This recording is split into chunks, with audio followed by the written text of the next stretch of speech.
It's so hard to get motivated to get out of bed.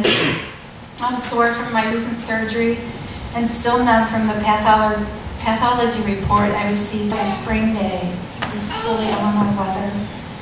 I lay in bed at 7:45 a.m. and I get a text from Jackie. She says, "Remember, today's Uncle Todd's birthday." It's 7:45 a.m. She is never up that early on the weekend, and I just wanted to sleep and sleep. It's so hard to get motivated to get out of bed. I'm sore from my recent surgery and still numb from the pathology report I received on Friday that my cancer was back again. Finally, at 10 a.m., I struggle to roll out of bed after dozing in and out of sleep and trying to turn my thinker off. My mind seems to never stop. So many things to think about, so many things I want to do, and it just seems to keep me thinking ahead and pushing me on to move through each day. So I drag myself to the kitchen and turn on Pandora radio. And the first song I hear is Mindy Smith singing "Fight for It All." Yes, I will fight for it all, I say to myself, and I send a quick email to the girls telling them to listen to the song. It's pretty cool. Amazing how God speaks to us even through Pandora radio. The sun gives me the energy to move through the day, and I start with my usual hot tea and then grab the eggs from the fridge to fix my protein boost for the morning. I open the Dutch Farm eggs, and under the lid I read, "This is the day that the Lord has made. Let us rejoice and be glad in it." I can do this, Lord. Again, He speaks to us in many ways. I hear the neighbors' doors closing on their cars, and off to church they go. And I think back to the conversation I had with Pastor John. Our first conversation was over 3 years ago. I was in the hospital after my first surgery. I was to have my stomach removed. It was 75% invaded with cancer. That surgery didn't take place. When the surgeons got in there, they found that it spread beyond the stomach to the abdomen and diaphragm. It was stage 4 gastric cancer. They stitched me up and broke the painful news to my children in the waiting room. After the report of 3 to 6 months to live, we all still tried to keep our chins up and our hands held in prayer. My oncologist was the only one that gave us hope the following day. She said, "You're young and you're strong. We can fight this." She said, "Remember the 3 P's, protein, people, and prayer." We added one more, positive. Stay positive. And that's what we did and continue to do each day. Several surgeries, radiation, chemo, and chemo, and chemo. And 4 years later, I'm still here. I am one of God's miracles. So back to my conversation with Pastor John. He asked if possibly I would consider being a guest speaker one Sunday when I was feeling up to it to share my thoughts of faith and hope. Now here it is several years later, and with his words still ringing in my ears. Yes, I was just given the news my cancer's on the move again, and it's another reality check. Life is short. Have I done all I want to do for others? If my experiences can help just one cancer patient or anyone struggling with pain or suffering, then send me, Lord, send me. So here I am today, and I hope my story can be some sort of strength or inspiration to others to stay strong and carry on. So many have paid it forward for me and fought the fight. Our dear friend Betty White, not a day goes by I don't think of her. Even during her struggles with cancer, she was always there for me. We would talk about our kids, God, marriage, and divorce, and then our cancer. Betty was always doing for others.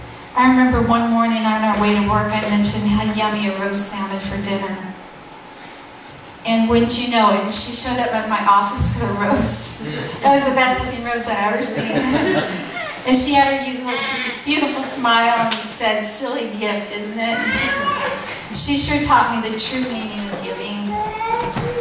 And my childhood friend Kathy, who was diagnosed with leukemia just over a year ago, I went to the hospital to visit with her, and she gave me a little plaque that she had bought several months earlier, not knowing she too would be fighting the fight. It said, "You are my sunshine." So on the back, she wrote me a note, said, "Kerry, you're going to be my inspiration, and I'm going to make it through this. Love you, Kathy." She passed away just a few short weeks later. I hope I did inspire her to be strong in some way, to get her to the point where she was in the loving arms of the angels. But more than that, she helped me realize the importance of friendship and sharing my experience. If I can help inspire others, then send me, Lord, send me. Now, in the past year, I cherish the memories of Charlotte Dial. She's such a warm-hearted, caring mother and grandmother and friend. My sister's friends with her daughter, Shelley. And after Charlotte's death, Shelley sent an email to her. I hope she doesn't mind if I share this. It was in her son's words. It says, "I'm tired of people using the phrase, 'lost their battle against cancer.' The only thing my grandma lost was her hair. She, in no stretch of the imagination, lost any battle. She finished it. Isn't that what we're all doing? Finishing the race. Like I've always told my kids, it's finishing that's the important part."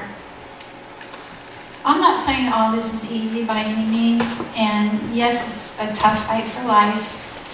Just last week after a treatment, it was pretty rough. I had a meltdown. I sat in the chair and cried, but then I glanced over at a magazine article a friend had just given me about a cancer survivor named Edie Sunby, who'd been fighting cancer for 5 years. And in bold print, I saw the words, "I'm fighting to stay alive, not because I fear death, but because I love life." Again, God speaks to us in many ways, doesn't he? It was about that time that Janelle walked in the door with a big smile. She said, "Mom, you don't have to be strong all the time." And she handed me a bowl of hot soup that her friend had made for me. Then she shared with me one of her favorite verses, and I'd like to read this to you. It's 2 Corinthians 12:10. "This is why, for Christ's sake, I delight in weakness, in insults, in hardship, in persecution, in difficulties. For when I am weak, then I am strong." And in the translation, it reads, "When we are strong in abilities or resources, we are tempted to do God's work for our own, and that can lead us to pride. When we are weak, allowing God to fill us with His power, then we are stronger than we could ever be on our own. God does not intend for us to seek to be weak, passive, or insufficient. Life provides enough hindrance and setback without us creating them. When those obstacles come, we must depend on God. Only His power will make us effective for Him and will help us to do work that has everlasting value." So overall, we try to keep a sense of humor. With the doctors and nurses, I have my entourage of family and friends that come along, but we laugh whenever we can. I remember one time we were running late for a doctor appointment. It was 3 hours away. My sister's driving, so she's kind of speeding up a little bit. All of a sudden, we see this police car coming up behind us with its lights flashing. I'm like, oh my gosh. So I pull off my wig and says, "Looks like we're going to have to pull the big C story on." Just then the police car goes right by us and goes off in the distance. We had a good laugh on that one. And then there was a time when we went to the Cancer Society to pick out a new wig.